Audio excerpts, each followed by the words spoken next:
Na palavra de Deus está escrito: de graça recebeste, de graça dai. Ajude-nos a compartilhar o Evangelho. Dê o seu like, inscreva-se no nosso canal e ative o sininho. Obrigado. Mas há um Deus nos céus que revela os segredos. Ele revelou o que vai acontecer no fim dos dias.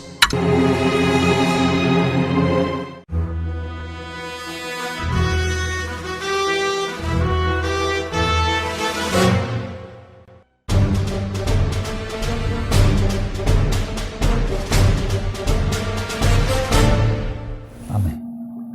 Capítulo 10. Eu acredito que os irmãos lembram que nós estávamos já estudando a parte inicial do capítulo 10 de Apocalipse, né? Porém, obviamente que nós não encerramos o estudo dele, né?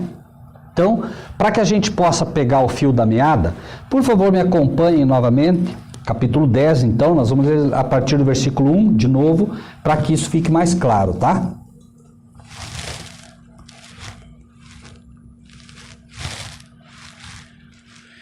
10:1. E vi outro anjo forte que descia do céu vestido de uma nuvem, e por cima da sua cabeça estava o arco celeste, e o rosto era como o sol, e os pés como colunas de fogo. E tinha na mão um livrinho aberto, e pôs o pé direito sobre o mar e o esquerdo sobre a terra. E clamou com grande voz, como quando brama o leão. E havendo clamado, 7 trovões fizeram soar as suas vozes. E sendo ouvidas as vozes dos 7 trovões, eu ia escrevê-las, mas ouvi uma voz do céu que dizia: sela o que os 7 trovões falaram e não o escrevas. E o anjo que vi estar sobre o mar e sobre a terra levantou a mão ao céu e jurou por aquele que vive para todo sempre, o qual criou o céu e o que nele há, e a terra e o que nela há, e o mar e o que nela há, e que não haveria mais demora. Mas nos dias da voz do 7º anjo, quando tocar a sua trombeta, se cumprirá o segredo de Deus, como anunciou aos profetas, seus servos. E a voz que eu do céu tinha ouvido tornou a falar comigo e disse: vai e toma o livrinho aberto da mão do anjo que está em pé sobre o mar e sobre a terra. Eu fui ao anjo dizendo-lhe: dá-me o livrinho. E ele disse-me: toma-o e come-o. E ele fará amargo o teu ventre, mas na tua boca será doce como mel. Tomei o livrinho da mão do anjo e comi-o. E na minha boca era doce como mel, e havendo-o comido, o meu ventre ficou amargo. E ele disse-me: importa que profetizes outra vez a muitos povos, nações, línguas e reis. Amados irmãos e irmãs, o livro do Apocalipse, como todos já temos visto, é um livro que ele vai falando a todos nós através de simbologias. E por isso que ele é um livro difícil de se entender. Ele não é difícil porque Deus queria que fosse difícil. Ele é difícil porque, infelizmente, o povo de Deus não tem estudado a Bíblia como deveria. Se nós, por exemplo, fôssemos hoje até uma oficina mecânica e você dissesse para o mecânico: olha, eu estou com um problema na roda do carro, está fazendo um barulho estranho e eu preciso que você dê uma olhada. O mecânico certamente vai dar uma olhada, vai movimentar um pouco a roda e deve saber, pelo menos imaginar qual é o problema, ou não? Sim ou não? Por quê? Por quê? É a especialidade dele. O pastor falou muito bem. É a especialidade dele. Qual deveria ser a especialidade do crente? Perfeito. O crente deveria ser um especialista na Bíblia. Se você perguntasse para um crente: escuta, você sabe alguma coisa sobre carro? Não sei muito não. Você sabe cozinhar? Olha, mais ou menos. Você sabe construir casa? Talvez você... Não, nem um tijolo não sei, nem massa não sei aprontar.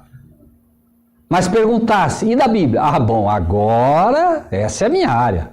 Deveria ou não deveria ser a especialidade do crente? Sim. Deveria, mas é? Infelizmente não é.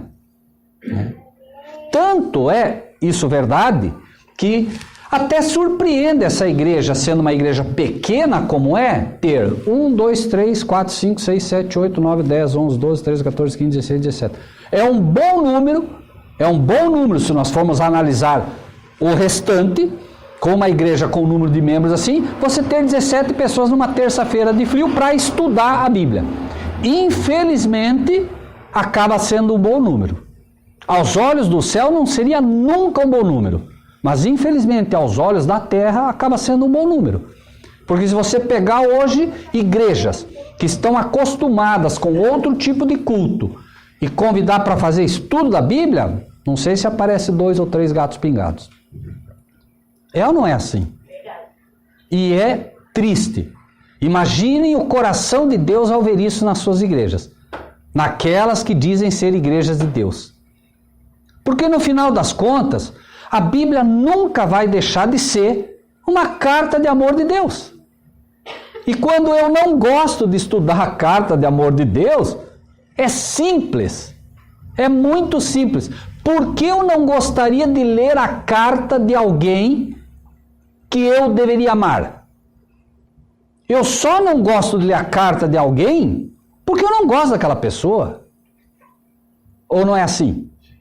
Se eu gosto de Deus, você ama uma pessoa, ama de todo o teu coração. Essa pessoa está morando longe de você. Ela te manda uma carta. Você pega a carta e joga fora? Você lê. Você não vê a hora de ler. E é o mesmo com a palavra de Deus. Quem não gosta de estudar a palavra de Deus, quem não gosta de aprender com a palavra de Deus, é porque não aprendeu a amar a Deus ainda. E uma coisa vai levar a outra. No momento que você começa a estudar a palavra de Deus, você passa a amar a Deus. E no momento que você passa a amar a Deus, você vai começar a amar estudar a palavra dele. Ou não é assim? Uma coisa vai levar sempre a outra, né? Então, infelizmente, nós hoje vivemos assim, né? E a palavra de Deus, né? O próprio Cristo disse: porventura, quando vier o Filho do Homem, achará o quê? Fé na terra? Pergunto. Jesus disse: porventura, quando vier o Filho do Homem, achará fé na terra? Como é que a fé vem? Pelo ouvir o pregador? Pelo ouvir a palavra. O pregador pode pregar aqui 1 ano seguido, se ele não pregar a palavra, não vem fé para ninguém. E aí, eu pergunto, se a fé verdadeira vem pela verdadeira palavra de Deus, quando você prega uma palavra falsa, o que é que vem? Uma fé? Falsa. E é pior do que não ter fé nenhuma. Ter uma fé falsa é pior do que não ter fé nenhuma. Por quê? Porque quando você não tem fé nenhuma, você sabe que não tem fé, ou não? Mas quando você tem uma fé falsa, você acha que tem fé e não tem. Aí você pergunta para a pessoa: como é que vai a fé? Não, a fé está muito bem. E a palavra? Ah, bom, a palavra, eu não preciso da palavra, o Espírito me diz o que eu tenho que fazer. Será? Até onde sei, o que a Bíblia diz é que o Espírito te abre o entendimento para palavra.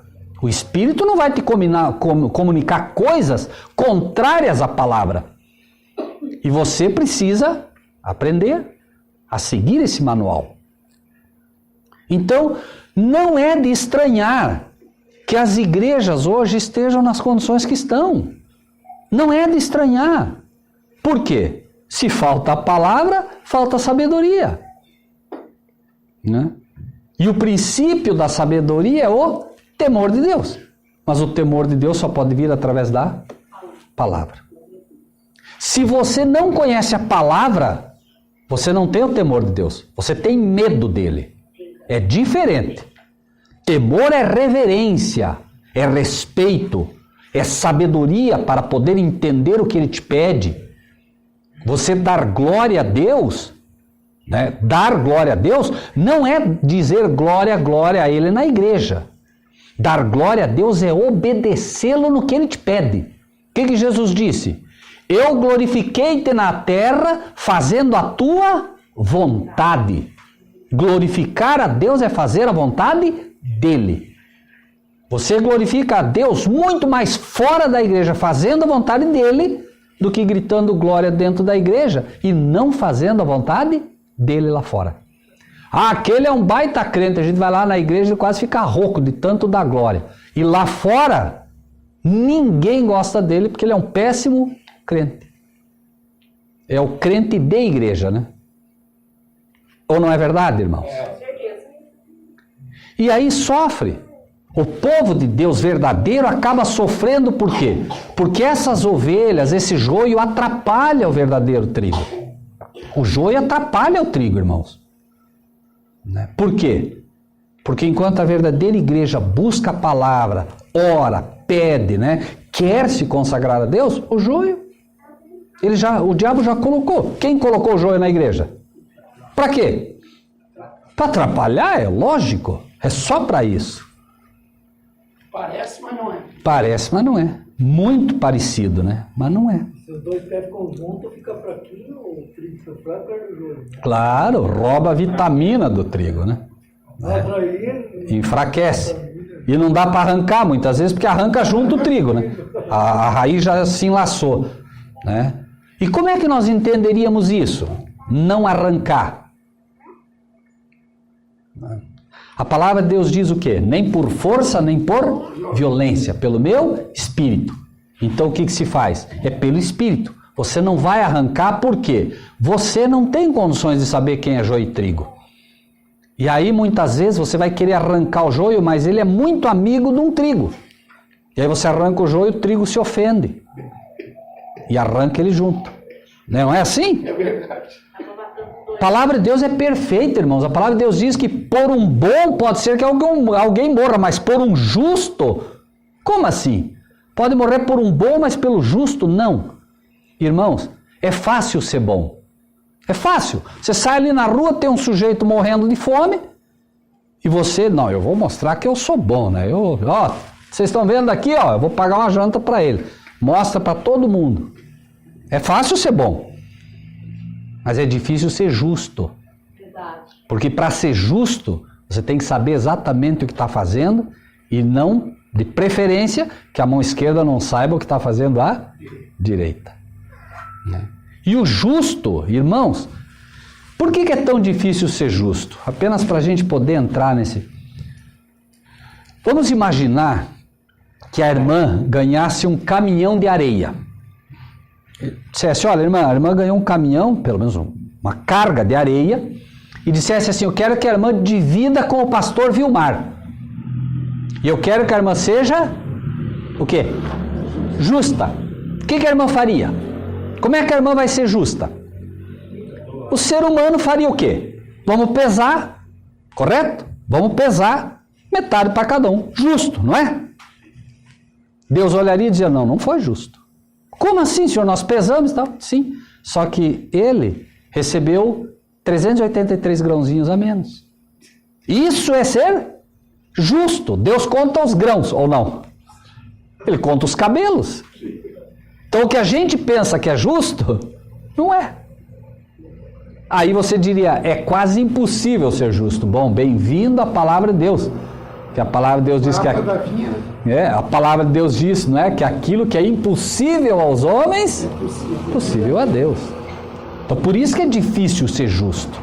Não é só porque ser justo é difícil no sentido de que o homem tem dificuldade.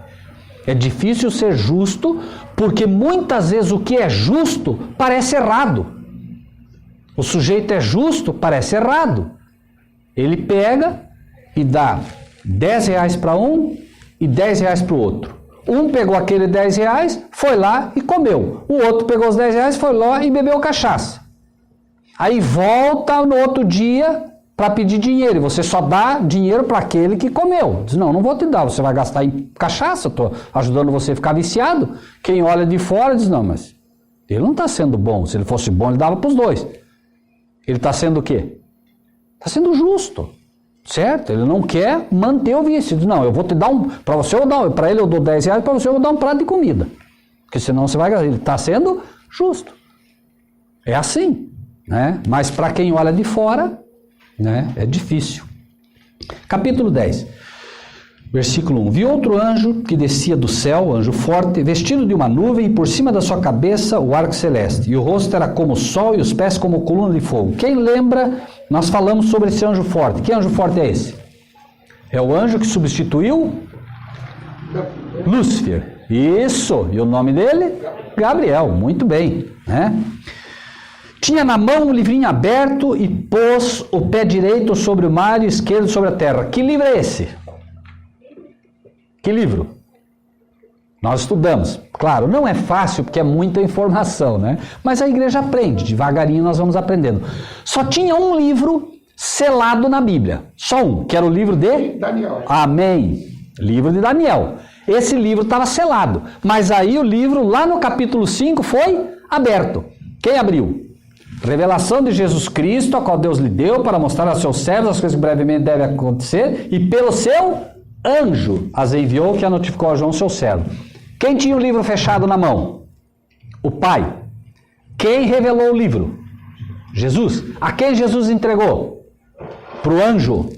E o anjo agora está com o livro aberto. Por isso nós estamos podendo entender o livro de Daniel e o livro de Apocalipse, porque esse livro foi aberto. Senão nós não estaríamos entendendo nada disso aqui. Só estamos entendendo porque foi aberto e é revelado por Cristo Jesus a nós. Tá bem? Clamou com grande voz como quando brama o leão. E havendo clamado, os 7 trovões fizeram soar as suas vozes. Voz de trovão. Esses são os anjos de Deus. E a voz de trovões é a voz de Pai. Amém. Que a voz do Filho é voz de trombeta. Voz de misericórdia. E essa, veja que é os 7 trovões. É a última voz que se ouvirá em relação ao Evangelho. Ok? 7 trovões. É o fim do fim. É quando agora o Pai irá falar.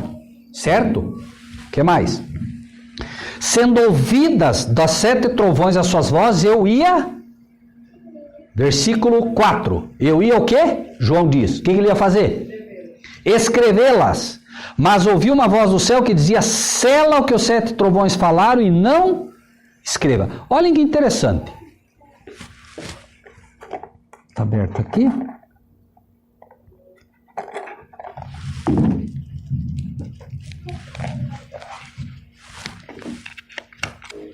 Irmãos, vejam que interessante.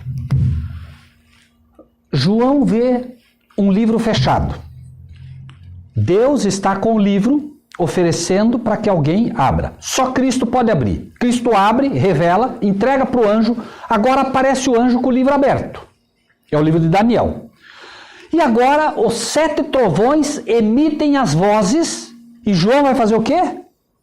Vai escrever. Como ele vinha escrevendo. Ele só está aqui por quê? Porque ele escreveu. E ele ia escrever isso também. 7 trovões falaram, ele ia escrever. Não, João, não escreva. Então João começa, para João. Então João, o que João faz? Não escreve. Por que será que, sendo esse livro aberto que estava selado, esse particular não é dito? Vamos ver. Versículo 5. O anjo que via estar sobre o mar e sobre a terra levantou a mão ao céu e jurou por aquele que vive para todo sempre, o qual criou o céu que nele há, a terra que nele há, o mar que nele há, que não haveria mais o quê? Demora. Pergunto, qual é a esperança da igreja? O que a igreja espera já há muito tempo? Amém. A vinda de Cristo. E agora ele diz, não vai haver mais demora. Aqui, os 7 trovões, certo? Os 7 trovões emitindo, proclamando a voz do Pai, estão falando o dia e a hora da vinda do Filho de Deus. Certo? Agora, por isso João não escreveu. Aí alguém diria, não, mas eu vou encontrar isso na Bíblia. Não vai. Não vai. Porque isso foi selado. Isso não vai. Quando chegar a época, que é ao final dos 1335 dias de Daniel, querem dar uma olhadinha lá em Daniel nisso? Vamos lá? Capítulo 12 de Daniel, só para pontuar isso. Livro de Daniel, capítulo 12, é o último capítulo da profecia. Lembrem-se que, irmãos, a gente fala muito, né, das profecias de Apocalipse, mas na verdade, assim, o Apocalipse não é profecia, né? É um meio da gente falar para que as pessoas entendam melhor. Profecia é Daniel, ok? A profecia é Daniel e ela abrange desde o capítulo 1 até o capítulo 12. Então a profecia, por assim dizer, que marca o fim do mundo é Daniel, tá bem? Daniel, você tem um resumo profético de tudo, desde o início de Babilônia, os reinos que dominaram, nós estudamos, né, o capítulo 2 com a estátua tal, até a vinda de Cristo, que é o capítulo 12. Agora, vamos ler no capítulo 12, então, que é Daniel, que é a profecia. Se Daniel é a profecia, o que Apocalipse é? Amém. Entendem? Daniel é a profecia e Apocalipse revela a profecia de Daniel. Tá bem? Então, claro que não só de Daniel, mas principalmente de Daniel, né? Capítulo 12, vejam aqui, a partir do versículo 9. E ele disse, versículo 9 do capítulo 12 de Daniel, ele disse, vai Daniel, porque essas palavras estão, o quê?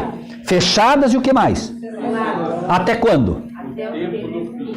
Mas lá em Apocalipse 5 foi aberto, não foi? Foi? Muito bem. Só estamos entendendo porque foi aberto. Agora veja o que diz. Muitos serão purificados, embranquecidos e o quê?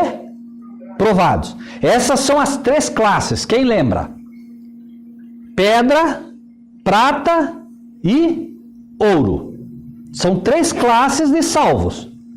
Purificados, embranquecidos. Veja que a Bíblia diz, purificados como a prata, certo? O embranquecidos é pedra e provados como ouro. Então alguns vão para a reta final. 144 mil serão os provados como ouro. Esses vão até a reta final. Esses vão até o fim. Alguns vão morrer antes. São os purificados como a prata, certo? E alguns serão como pedra só, certo?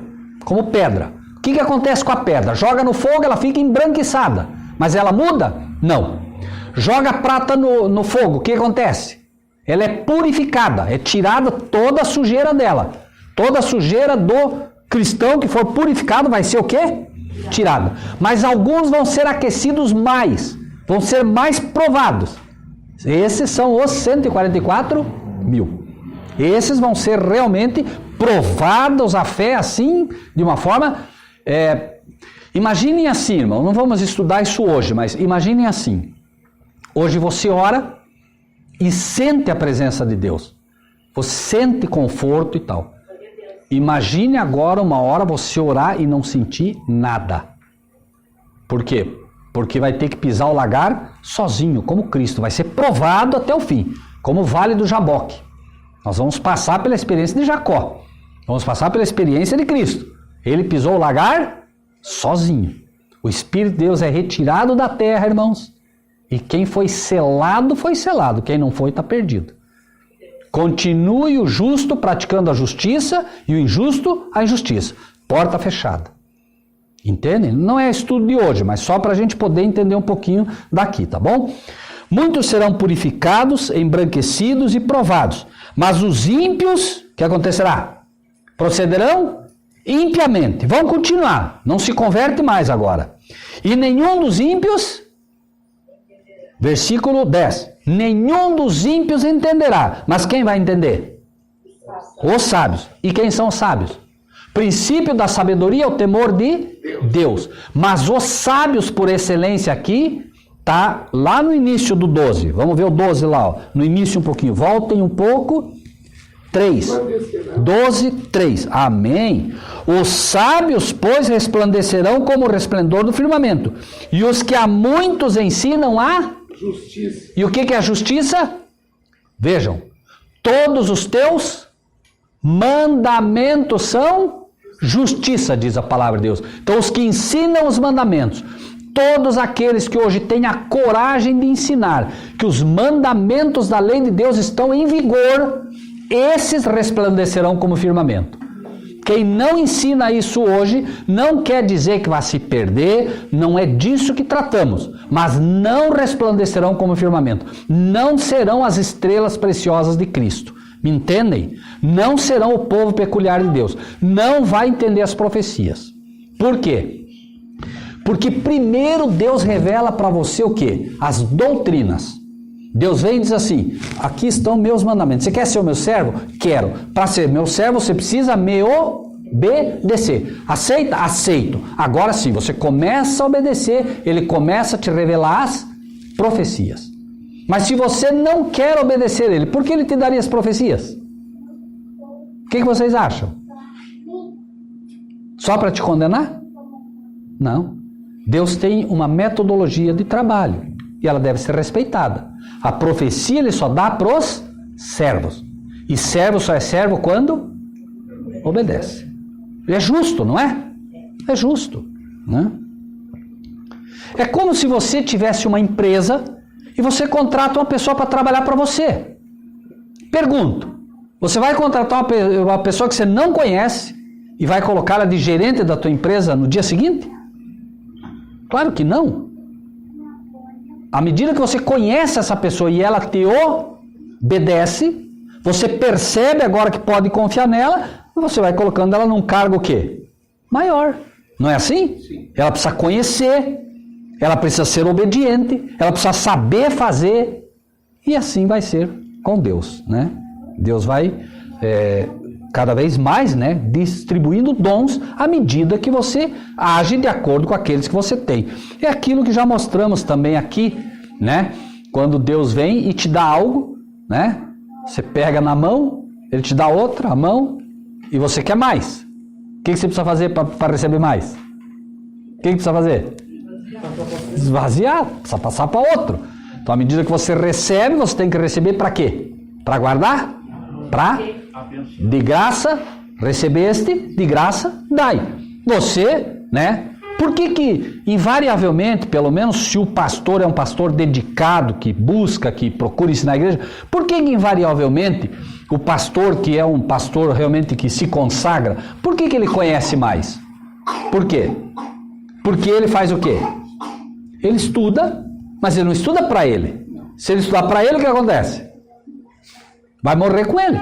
Então ele estuda para compartilhar. Compartilhou, Deus dá mais, porque ele precisa alimentar o povo. Como é que ele vai alimentar o povo se ele não tiver comida? Então Deus dá a comida para ele, os discípulos. Alimentaram ou não alimentaram 5.000? Sim. Com o quê? Mas quem deu o pão para eles? Jesus. Amém. A água tem que vir da rocha também. Não vinha da rocha? Moisés não alimentou, não deu água para eles? Deu. Mas de onde veio a água? Ele não podia dar água para ninguém. Sempre, né? A pessoa recebe de Cristo, mas recebe para dar. 10, então. Muitos serão purificados, embranquecidos e provados, mas os ímpios procederão impiamente, e nenhum dos ímpios entenderá, mas os sábios entenderão. E desde o tempo em que o contínuo for tirado e posto a abominação desoladora, haverá 1.290 dias. E o 12 é o que queríamos falar. Bem-aventurado que espera e... 12. Espera e chega até 1.335 dias. Então, bem-aventurado que espera e chega até 1.335 dias. Ao final dos 1.335 dias, partindo dessa data em que é tirado o contínuo e posta a abominação desoladora, 1.335 dias para frente, ao final desse dia, Deus vai anunciar o dia e a hora da vinda do seu filho. Isso é dentro da profecia bíblica. Lembrem-se que Daniel 12, que estamos lendo aqui, é o fim da profecia. Certo? E o último ato na história terrestre é o anúncio da vinda do Filho de Deus. Por isso, se vocês ouvirem alguém dizer, olha, eu estudei, eu já sei o dia, a hora, não. Você pode saber a proximidade e deve estudar para ter a proximidade. Mas isto é uma prerrogativa que cabe somente a quem? Ao Pai. O dia e a hora ninguém sabe, nem o Filho, mas somente o Pai. Claro que hoje o Filho sabe. Por que o Filho sabe? Por que nós sabemos que o Filho sabe? Porque os 7 trovões emitiram as vozes. Se emitiram as vozes foi porque o Filho permitiu. Lembrem-se, a revelação, né, de Jesus Cristo que Deus lhe deu. Deus deu, ele revelou. Se ele não tivesse revelado, os trovões não poderiam emitir as vozes, ou poderiam? Não. Só emitiram porque o Filho revelou. E o Filho só revelou porque recebeu do Pai. Certo? Mas por que então que se ele revelou, não está na Bíblia? Não está porque João não... Tá bem? Né? Até quando Cristo estava na terra, não sabia, né? Ah, muito bem. É isso. Isso que é a verdade presente, irmãos. Ó. É isso que o pastor está falando. É importante que vocês entendam. Porque a pessoa pega o texto isolado lá e diz assim, ó, não, tá vendo? Jesus não sabe. Não, lá não diz que ele não saberia. Diz que ele não sabia. Mas aí você estuda e lá, depois no ano 96 depois, na morte de Lado de Domiciano, João recebe... E ele agora, né, pelo livro do Apocalipse, nós vemos que ele recebeu isso do Pai. Pois não? Seria como, não seria o tempo dele falar. Né? Ah, muito bem, perfeito. Porque quando ele disse assim como foi, nem os filhos, nem o filho, nem os anjos sabem, somente o Pai. Mas, assim como foi nos dias de Noé, será na vida do Filho do Homem. Muito bem. Então seria um sinal que ele sabia. Depois, quando ele ressuscitou, ele disse, é-me dado todo o poder do céu e da terra. Muito bem. Portanto, fazer discípulo. Amém. Ele sobe, lógico, no ano 96 ele recebe do Pai essa revelação, e aí, lógico, né, não foi escrito como vimos aqui. Agora veja aqui, ó, versículo 12 então, né, bem-aventurado que espere e chega até 1335 dias, e o 13, tu, porém, tu quem? Tu, Daniel, porém, vai até o fim. Então, vejam bem, o livro de Daniel vai até o fim. Mas tu, porém, Daniel, vai até o fim, o teu livro. Por quê? Mas aí, porque repousarás, esse repousarás é que Daniel o quê? Daniel dormiu, Jesus não vai morrer, dormiu porque o cristão o quê? O cristão dorme, então tu repousarás, e repousarás também porque o livro de Daniel ficou repousando, até o momento que foi despertado de novo. Né? Chegou o tempo de despertar o livro de Daniel, foi desperto o livro de Daniel. O livro de Daniel foi aberto. Ele estava, por assim dizer, repousando, dormindo, e aí foi lá e ressuscitou, entre aspas, né? Tu, porém, vai até o fim, porque repousarás e estarás na tua sorte no fim dos dias, né? Voltamos para Apocalipse 10, então, uma vez que entendemos agora, né? Não haverá mais demora. Então, bem-aventurado que espere e chega até 1335 dias. Um dia nós vamos estudar essas datas, tá? Para ficar bem claro, vamos fazer um gráficozinho para os irmãos, devagarinho, né? Como digo, é muita coisa, daí a gente vai fazer um gráfico para estudar isso, tá? Para ficar bem claro para os irmãos, tá? No tempo certo a gente vai fazer. Versículo, então, agora, 7. Mas nos dias da voz do sétimo anjo, vejam que é o último, quando tocar a sua trombeta, se cumprirá o quê? O segredo de Deus. Como? Como anunciou aos profetas seus servos. Ele anunciou ou não anunciou? Sim. Só que até aqui, para que ele anunciou, o que foi feito? Não escreva, certo? Outros virão, né? E aí a prerrogativa é de Deus. Vamos para o livro de Coríntios. 1 Coríntios.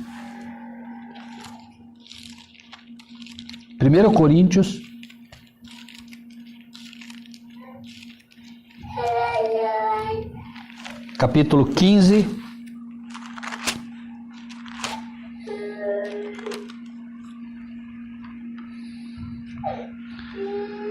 51 e 52. Vejam aqui, irmãos. Nos dias, Apocalipse que lemos, nos dias da voz do sétimo anjo, quando tocar a sua trombeta, se cumprirá o quê? O segredo, ou o mistério de Deus. No livro de 1 Coríntios, diz, no 51, diz assim, 15 e 51. Eis aqui vos digo um mistério. Vejam, mistério. Na verdade, nem todos o quê? Mas todos seremos transformados. Vejam que interessante. Bem-aventurado o que espera e chega até quanto? 335. Por quê? Quem chegar até 1335 chega vivo ou morto? Como é que ele chega? Vivo, claro. E se ele chega vivo até 1335, é porque ele vai ver Cristo voltar. Ele vai ouvir a voz e vai ver Cristo voltar. Correto? Que é o segredo de Deus sendo anunciado. Olha que interessante agora. Olha o que ele diz. Os 144 mil vão passar pela morte? Sim ou não? Não. Ótimo. Não. Vejam só então. Como é que nós entenderíamos isso, irmãos? Preste atenção. Eis aqui vos digo um mistério. Na verdade, nem todos dormiremos. Como é que você entenderia isso? Uma coisa que se diz muito, né? A única certeza que o ser humano tem é de que ele vai morrer. Mas não é verdade. Nós já não podemos mais dizer que temos essa certeza. Quem garante que o pastor não vai estar vivo quando Cristo vier? Quem garante que eu não estarei vivo? Quem garante que você não vai estar vivo? Esse já é um ditado que nós não podemos mais usar. Alguém vai chegar para você e vai dizer, a única certeza que eu tenho é que vou morrer. Bom, eu não tenho mais essa certeza. Porque ele disse, nem todos dormiremos, mas todos seremos? Como? 52. Num momento, num abrir e fechar de olhos, ante o quê? Ante o quê? O que é que vai fazer com que nós sejamos transformados? O quê? A última trombeta. E qual é a última trombeta? Voltem para Apocalipse. Vamos lá. Mas nos dias da voz do sétimo anjo, é o último ou não é? É a última trombeta ou não é? Quando tocar a sua trombeta, se cumprirá o segredo de Deus. Qual é o segredo de Deus? Amém. Veja que o livro não tem erro. Se você compara, estuda, lê, não há como errar. Porque alguém diria, peraí, mas eu nunca ouvi isso. Bom, não tem problema. Se nunca ouviu, está ouvindo agora. Qual é o problema? Não é? Porque a pessoa às vezes diz, não, eu nunca ouvi isso, como se fosse, né, um erro. Não, está escrito ou não está? É só estudar com carinho, com cuidado, por mais que pareça uma coisa, né, impressionante, que para mim, pelo menos, pastor, esse estudo é impressionante. Você comparar 1 Coríntios falando, né, dos que serão transformados vivos, sem passar pela morte, se cumprirá o mistério de Deus, bem-aventurados que esperam e chegam. É muita informação para uma geração que Deus está dando uma luz como nunca deu para ninguém, para que se prepare. É só para isso. Então, 52. No momento, num abrir e fechar de olhos, ante a última trombeta, porque a trombeta soará. Qual trombeta? Primeira, segunda, terceira, quarta, quinta, sexta, sétima. Porque a trombeta soará e o que vai acontecer? Os mortos ressuscitarão. Como? Incorruptíveis. Tem alguma coisa para frente depois disso? E nós seremos, veja esse nós aqui, irmãos. Eu posso falar pela fé e posso dizer, não, esse nós aqui não é para mim, é pela fé. Eu posso me incluir pela fé. Ah, mas e se não for? Se não for, qual é o problema? Não tem problema. Eu pela fé prefiro me incluir. Quando Paulo diz assim, nós, eu prefiro me incluir com ele, ser irmão dele. Porque senão, diz nós quem, Paulo? Não, eu não. Bom, você está se auto-excluindo.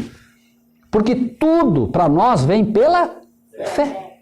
No momento que eu digo, não, eu não estou, você não, daí não está mesmo. Claro que não está. Porque só pode estar pela fé. E a fé é a firme convicção das coisas que não se veem. Ah, não, eu vou esperar para ver. Sinto muito, você vai ficar fora então. Se for esperar para ver, vai ficar fora. Eu já ouvi muita gente dizer isso, irmãos.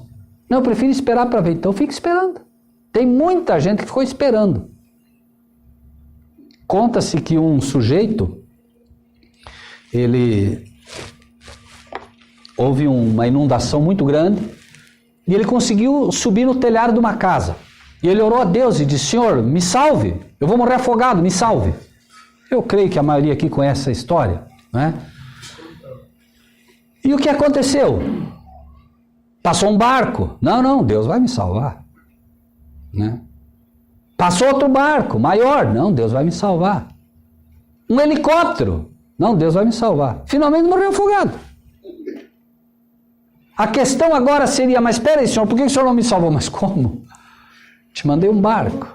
Te mandei um navio. Finalmente te mandei um helicóptero. Você não quis. No final das contas,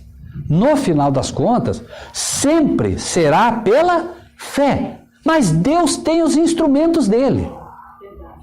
Uma outra coisa que eu gostaria que os irmãos nunca esquecessem, irmãos. Os nossos antepassados, quando a gente tinha algum problema, dor no estômago, qualquer coisa, o que eles faziam para nós? Chá. Aí criou-se a ideia, por exemplo, de que para dor no estômago, o chá de Marcela é bom. Não se criou essa ideia? Mas não é verdade. O chá de Marcela não é bom. O chá de Marcela é um instrumento nas mãos de Deus para curar você. Se você pode tomar uma tonelada de chá de Marcela e não vai fazer nada se Deus não atuar através dele. Não há cura no chá de Marcela, como não há cura no chá de boldo, não há cura em nenhum desses elementos.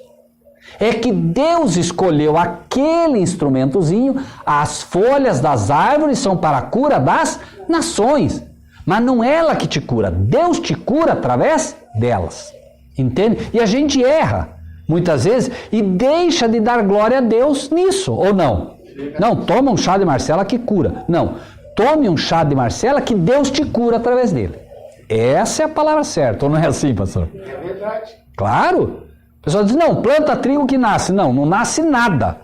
Plante trigo que Deus vai fazer brotar semente. Glória. Porque você pode jogar uma tonelada de semente de trigo da melhor qualidade na terra, terra molhada com adubo, tudo. Se Deus disser: não vou comunicar a vida ali, não nasce nenhum grão.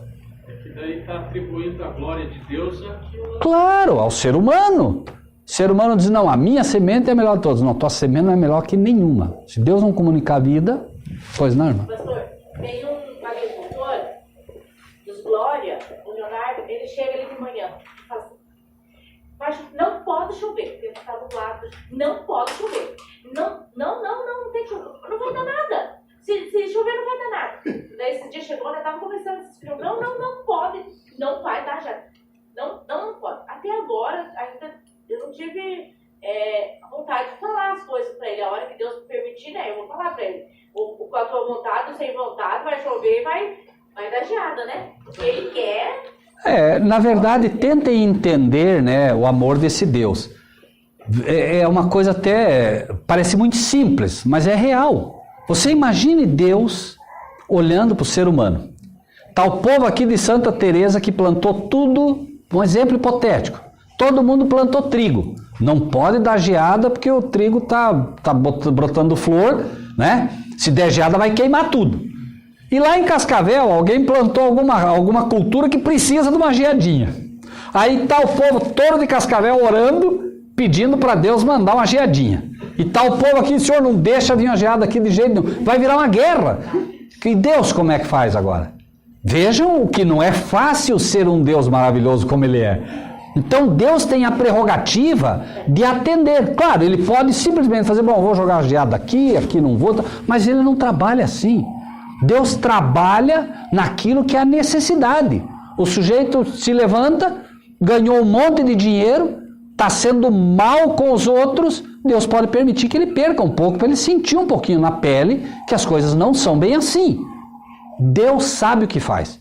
Deus vai trabalhar não para te dar trigo, Deus vai trabalhar para te salvar.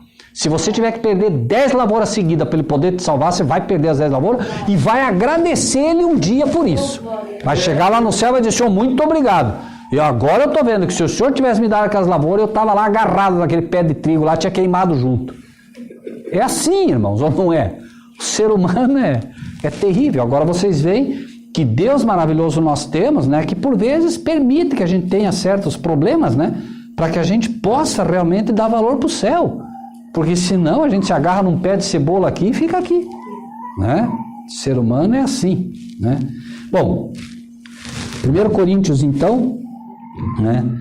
No momento, num abrir e fechar de olhos ante a última trombeta, porque a trombeta soará e os mortos ressuscitarão incorruptíveis e nós seremos transformados. Porque convém que isto que é corruptível se revista de incorruptibilidade e que isto que é mortal se revista da imortalidade. Aqui, irmãos, eu quero colocar uma coisa para os irmãos, para que os irmãos pensem. Eu acredito que os irmãos já devem ter aprendido sobre isso. Irmãos, por favor, prestem bem atenção nesse texto. É necessário que o mortal se revista da imortalidade. Prestem muita atenção nisso, porque isso encerra uma lição, irmãos, que as igrejas não entendem.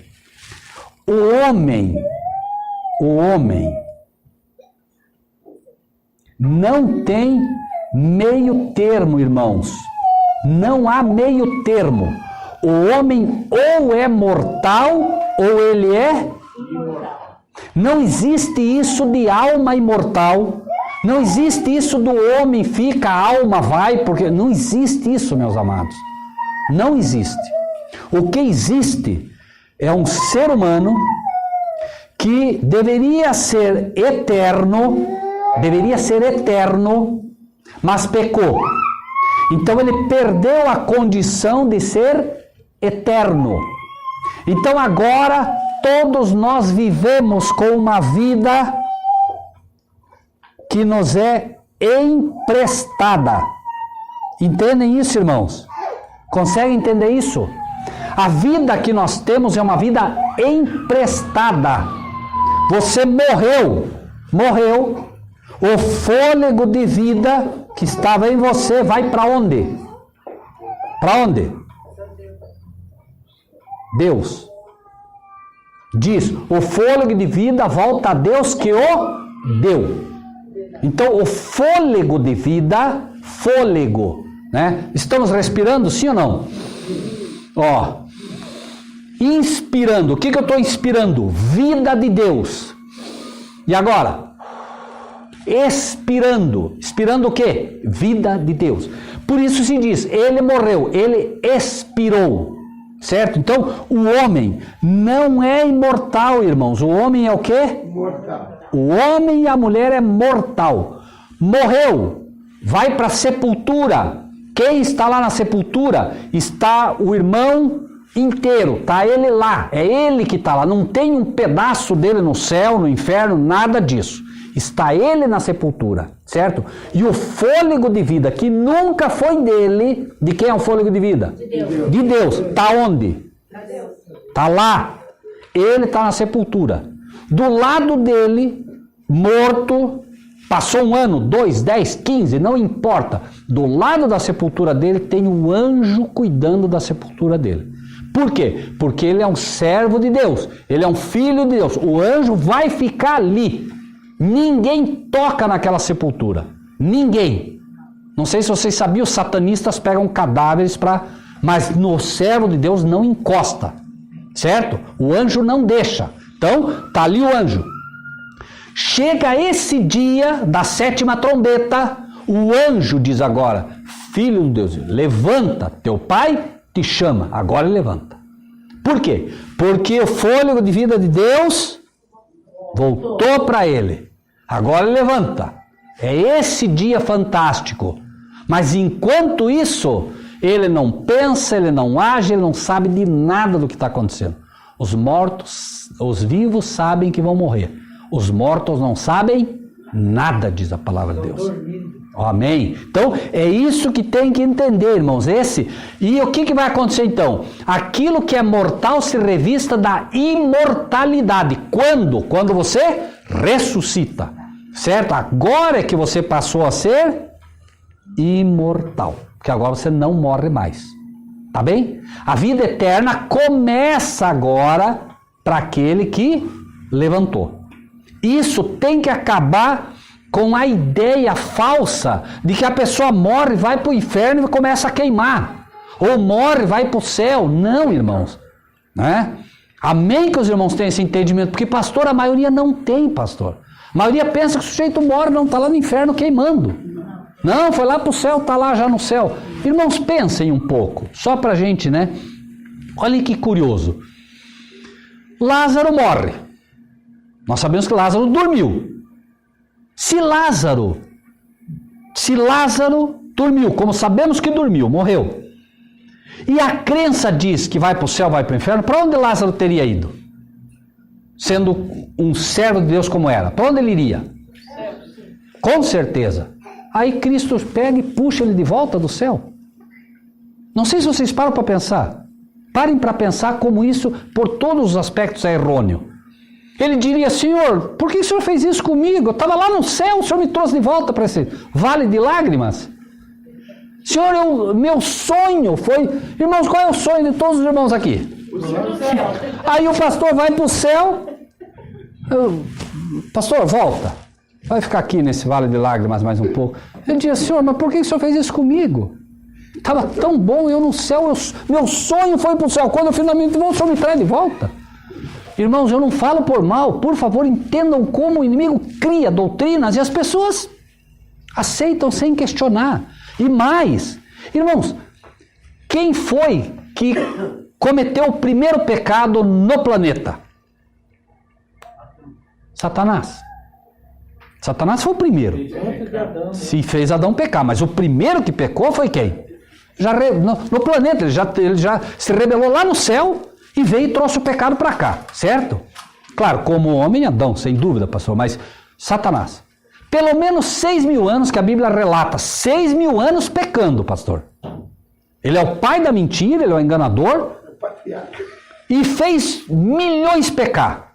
Vamos imaginar que o primeiro que morreu, que foi Abel, certo? Abel morreu e foi para o inferno. Vamos imaginar que essa doutrina fosse verdadeira. Ele está queimando há quanto tempo? Mais ou menos. 6.000 anos. Mais ou menos.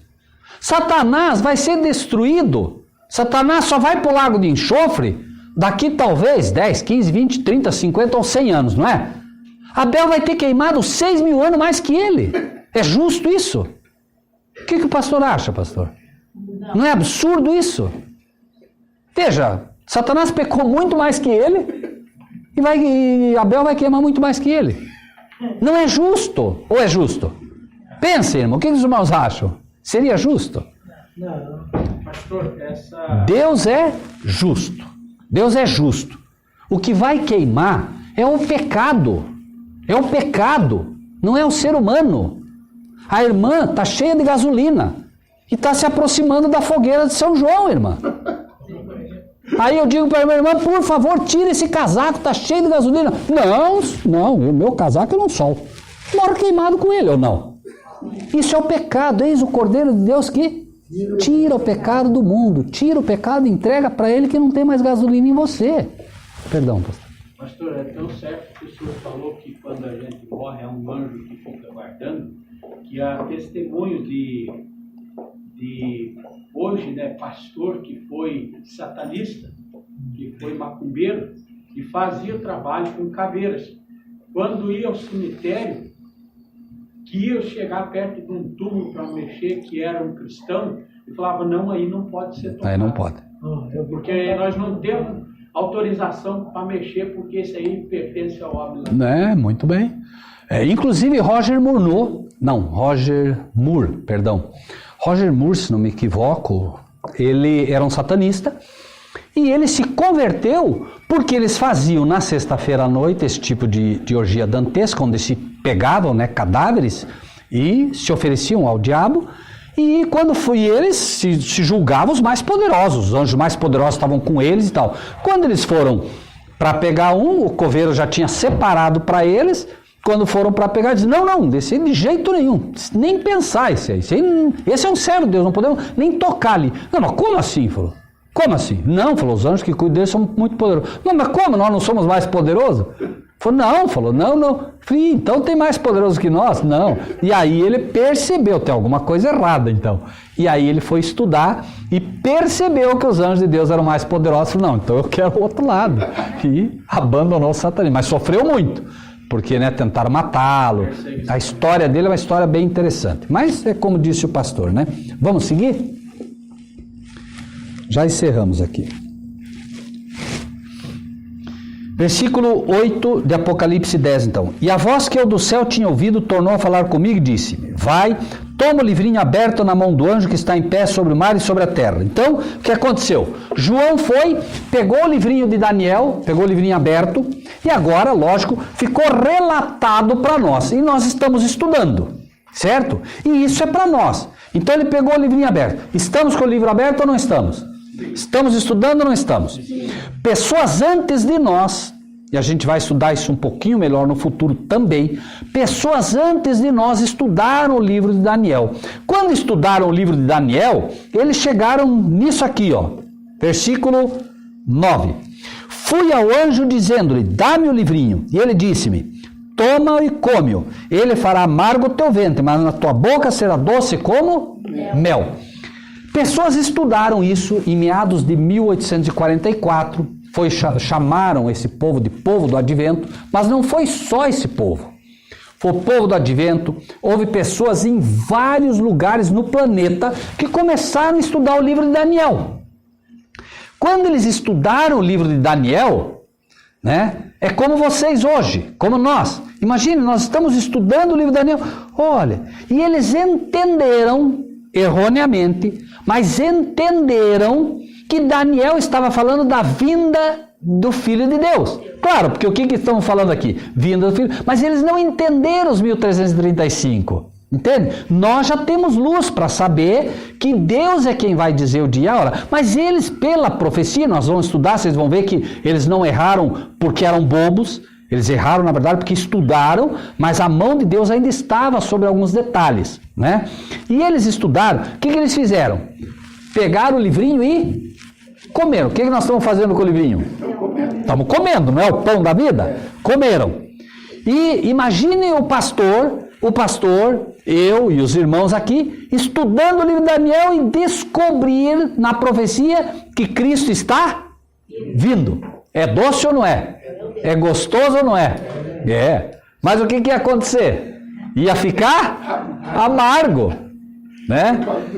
Claro, ia ficar amargo. Por quê? Porque eles diziam, Jesus vem. Só que eles entenderam um detalhe errado e Jesus não veio.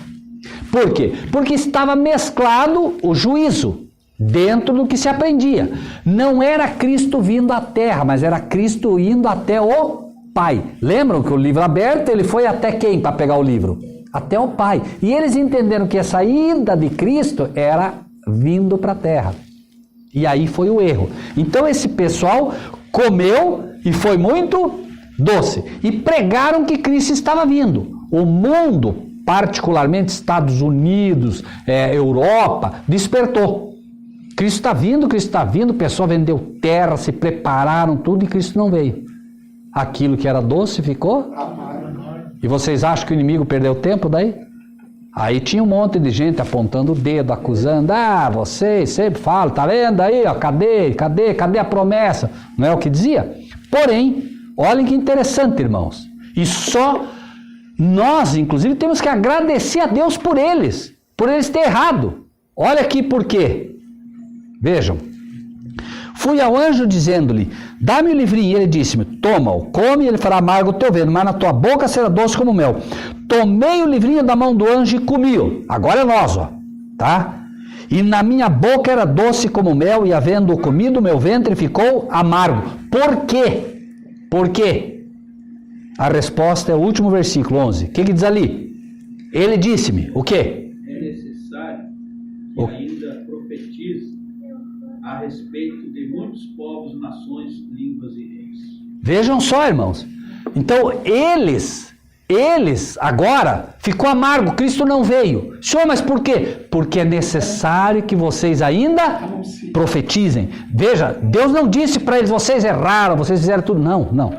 Ele colocou a mão porque era necessário, porque viria ainda um pastor Vilmar, viria um Vanderlei, viríamos todos nós ainda que precisaríamos ouvir esta profecia. Ou seja, Deus sabe exatamente quem é o povo dele, Deus sabe quem são os servos dele, e nós só estamos aqui porque um dia esses homens iniciaram esse trabalho. Nós pegamos o trabalho que eles plantaram. Nós estamos o quê? Regando. E alguém finalmente vai? Certo? Esse é o trabalho. Então, ele disse-me, importa que profetizes outra vez a muitos povos, nações, línguas e reis. Esse evangelho, irmãos, é esse evangelho. Não é o evangelho da teologia da prosperidade. Não é esse evangelho frouxo, me perdoe, que estão pregando por aí. É esse evangelho, porque diz, importa que profetizes o quê? Isso aqui. Há muitos povos, nações, multidões e línguas. E esse é o convite para quem? Para quem? Para nós. De graça recebeste, de graça dai. Amém? Na palavra de Deus está escrito que nós devemos compartilhar o que recebemos. Assim, se você gostou desse vídeo, dê o seu like, inscreva-se no nosso canal e ative o sininho.